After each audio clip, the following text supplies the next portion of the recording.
How to survive CES. I won't be at CES this year. Some things came up that are going to prevent me from being there, but I thought I'd share I've been going to CES since before it was called CES, back when it was CEA. So however many years that is of experience going to CES. First off, you need to register early. And by early, I mean like February of the year before you want to go is a great time to register. This is because when you register, especially if you want to be press or don't want to pay, it's free to sign up if you register early. If you register late, you have to pay up to $150 for passes just for the main floor. But if you're going as press, registering early gives you the most chance to make sure that they accept your press credentials. If you register in February, you can use things that you did in, say, November or October or even January of the previous year and still have those credentials be good when you get there later on. So if you change gigs and go from being a blogger to a full-time IT person, or you go from being a professional journalist to a stay-at-home mom, you will have already registered, which will help you get in as opposed to waiting and not being able to get in. When they do send you, in September-ish, your badges and credentials, it says open immediately. Don't. Or if you do, make sure you put everything back in the envelope, because if you lose any of this stuff, it can be a pain in the butt. And what comes in your little envelope is your name badge that you want to make sure matches your name and matches a business card that you have. They're going to ask for your business card when you get to the check-in, and if your name badge doesn't match the business card you have, you don't get in. So if you've switched jobs, make sure that you have a business card from the old job. Next is your swipe card. When you're going around to different booths, you swipe this card and they will then get your information rather than having to take it down or dropping a business card in, which is kind of handy. However, if you can find somebody else's swipe card, swipe it. Because what you want to be able to do is walk up to a booth that you have no interest in and be able to swipe a card and get the free stuff and not necessarily have them spam you for the rest of your life. The next one just says, welcome, this is happy who you are. This one is your press bag coupon. And your press bag coupon gets you one of the nice backpacks that's usually filled with some pretty good goodies. It's not amazing, but it is a free backpack to tote your stuff around. It usually has some t-shirts and some other stuff, some thumb drives. It can be fairly nice. Then you have Tuesday, Wednesday, Thursday, and Friday's meal card. This gets you into your press pass meal, press event only lunches. And those start at 11:30 and they run until they run out of food. But generally you want to be there before noon if you want to get anything good to eat. You also have your CES Unveiled coupon, and that is always the night before CES opens for everybody else. And that's a great time to go check things out because you don't have to deal with all of the crowds of everybody else who's at the event. So that's a great thing to do. And that's pretty much it in terms of checking in. When you're at CES, the most important thing to remember is drink lots and lots of water. And you probably want to pick that up at one of the Walgreens or the Walmart or the Target or something that is not at the convention center and throw a whole bunch in your backpack.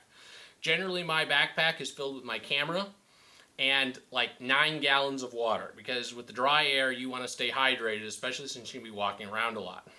Next, you're going to want to make sure you have comfortable shoes. A lot of people try to have business shoes because of whatever they're wearing. If you have to wear a business suit type thing, consider checking out a pair of like Nike golf shoes. I have a pair of Nike golf shoes that look very much like a nice pair of dress shoes, but they have all of the comfort of a golf shoe, no cleats or anything. So they're very comfortable to walk in and they still look nice. But if you can, wear something that's even more comfortable than that. It's very easy to get burned out being on the show floor or walking, and you don't realize how spending 10 hours a day standing up hurts your feet and makes your whole body ache. Next, you're going to want to either get a humidifier from the front desk, depending at the hotel you're at and whether or not they've already reserved them out, Or before you go to bed, consider filling the bathtub with hot water. By having that moist air, especially if you're from a climate like Seattle as opposed to Texas, when you're in Vegas, it's very easy to wake up with very dry eyes, very red eyes, crud in your lungs that just sticks because it's dry air, and having that moist air while you sleep will help a lot. The next big trick is to find the people that have the best parties. Try and make friends with the people at Monster.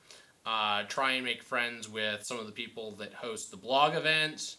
But you want to get into the good parties because A, they're good parties, and B, it's a great chance to network. CES is becoming less and less about the things that you're going to see at the event and more about the people you're going to meet and network at the event. There are a whole bunch of my friends who I only see when we're at CES. I go and I see those people, and the only time we're all in the same place is for CES. And at this point, we don't even care about what's on the show floor. We may spend 4 hours total looking at stuff on the show floor, and the rest of the time we just go to the parties, hang out, network, and talk about things that we're working on and what projects we're going to work on going forward. And that's really what CES has kind of become about.